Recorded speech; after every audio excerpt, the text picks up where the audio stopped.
Welcome to my party! She is coming not from a place of, oh, I gotta be zany, I'm your manic pixie. Like she doesn't need to be the manic pixie anymore. She is kind of gotten to a point where she knows who she is. She has a very clear sense of what her identity is, and she's going to present herself in this much stronger, kind of developed supervillain way. Gotham Knights Harley Quinn is a very interesting case study in how to adapt a beloved comic book character. Her look, her voice, and her brand of villainy are immediately recognizable, but her story and her reason to be is fundamentally altered. That came out of a general philosophy for villains that guided Warner Bros. Games Montreal throughout the design process. All of the villains that we've included in Gotham Knights were chosen for a few reasons. One, we knew we wanted recognizable members of the Rogues Gallery, but we also wanted specific villains who had an interesting relationship with Batman, where once you took Batman out of the picture, it would cause that character to question, well, what's my function now? Like, in a world where I don't have my main nemesis, what do I do next? Where for the likes of Mr. Freeze, that questioning seems to have led him to, well, just commit more bombastic crime, the story behind Gotham Knights Harley is more personal and more interesting. For a start, the team chose to depict an older, wiser Harley than we've ever seen in a game before, one no longer led by other people's whims. We really did make a conscious choice of allowing her to be a slightly older version of Harley Quinn than we've seen elsewhere. That informed a lot of choices. It informed like a bunch of the performance choices that were made in shooting cinematics. It informed her fighting style. It informed how she presents herself, how she costumes herself, as we'll see in some of the middle chapters of the Harley Quinn arc, even how she presents herself to Gotham City. Oh, boys! Crucially though, this isn't a different Harley Quinn, it's one further down her personal timeline than we're used to seeing. As Redding puts it, this Harley has been through two main acts of her story already. We are familiar with her as like the Joker's accomplice and girlfriend and kind of pathological love interest. And we're familiar with her breaking free from that and finding herself kind of in her Suicide Squad era, where she's kind of Sammy being coerced into doing the right thing or doing terrible things for good reasons, sort of anti-hero. And this is kind of coincides with the fact that she's such a fan favorite. People love this character that they kind of want to root for her. So they kind of want to see her doing things that at least ultimately have a positive outcome, even if she does it in an insane, chaotic way. For us, we thought, well, that idea of Harley kind of branching into the direction of good, that's been pretty well explored in a lot of places.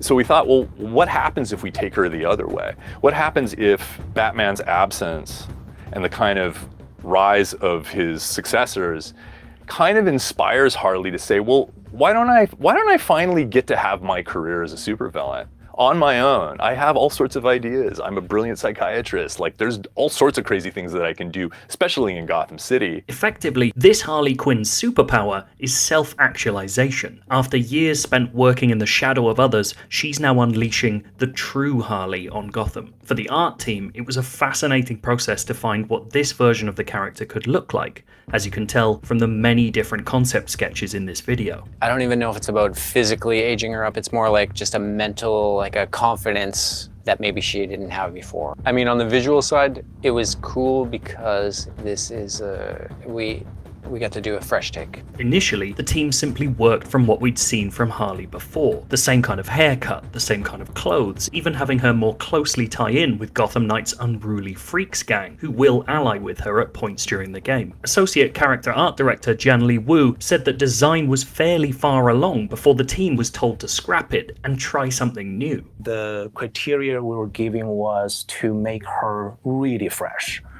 new, and iconic. That was one of those keywords I remember from going through that process. It was very challenging, but also it was such an exciting opportunity for us to go about this character, because not often we can deviate that much from her iconic haircut and all that. And we were pretty much given, don't do that, we want something new. The result is a Harley that references the past of the character in new ways. Her boss fight costume makes use of the black and red design with diamond accents that was part of her original appearance in Batman the Animated Series, but pushed further with the diamond design made more prominent. Her hair and makeup have changed, even her iconic hammer has grown up. Now, let's play. This constant balance between the Harley we know and the Harley we'll get to know touched every part of her design, even how she fights. We had a very specific vision in mind for Harley. She's more herself than she's ever been in her imagination in our Gotham. She has taken this opportunity to say, I am actually a bad person. This is the version of myself that I want to be. I want the freedom to do whatever I want to Gotham and in Gotham. When we got into designing her combat, we loved the old, I have a big goofy hammer, but if you take that into the Gotham Knights aesthetic, it becomes a actual giant heavy block of metal that later in the boss fight has a lot of articulated sparking electrical equipment attached to it to make it worse. Harley's not often one for straight up hand-to-hand combat. Indeed, her villainous plot involves providing implants to Gothamites that remove their inhibitions and allow them to live their best life, which inevitably leads them to violently attacking you when you try to stop her.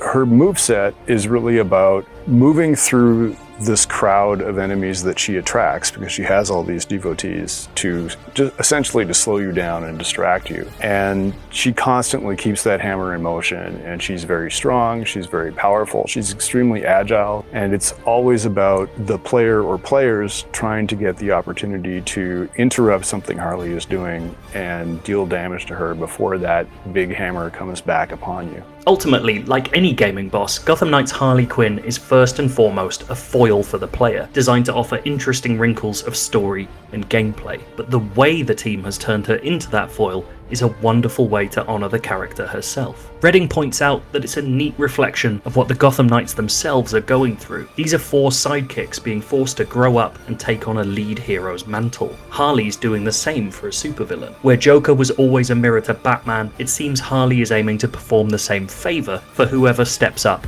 as a new Dark Knight. Redding sums it up in words that could have come from Harley's own mouth. Hell, if they want to be the new protectors of Gotham City, well, they're going to need a villain. They're going to need a nemesis, and who better to do it than me? I understand how the game is played. If you want to know more about Gotham Knights, we just completed an entire month of IGN first content on the game, including the first 16 minutes of gameplay and a giant hands-off preview.